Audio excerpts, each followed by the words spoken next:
ये कहानी एक महर्षि और एक बकरी की है जो हमें जीवन में करुणा, समझ और त्याग का महत्व सिखाती है। बहुत समय पहले एक जंगल में एक महान तपस्वी महर्षि रहते थे। वह अपनी साधना और ज्ञान के लिए प्रसिद्ध थे।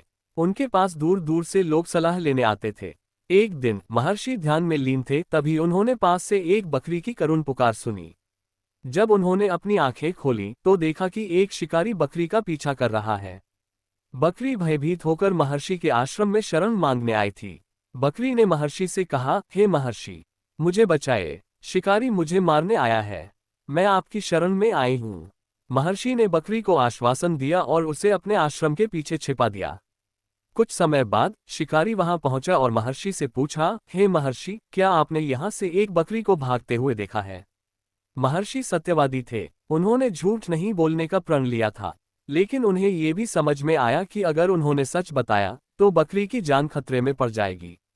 महर्षि ने कुछ क्षण सोचा और फिर उत्तर दिया, हे शिकारी, मेरी आंखें सत्य देखती हैं और मेरा मुंह केवल सत्य बोलता है। लेकिन मेरा हृदय करुणा से भरा है। मैं तुम्हें सच बता सकता हूँ, लेकिन उससे पहले तुम अपने भीतर झांककर यह सोचो कि किसी निर्दोष प्राणी की जान लेना उचित है या नहीं। महर्षि के शब्दों ने शिकारी को गहराई से प्रभावित किया।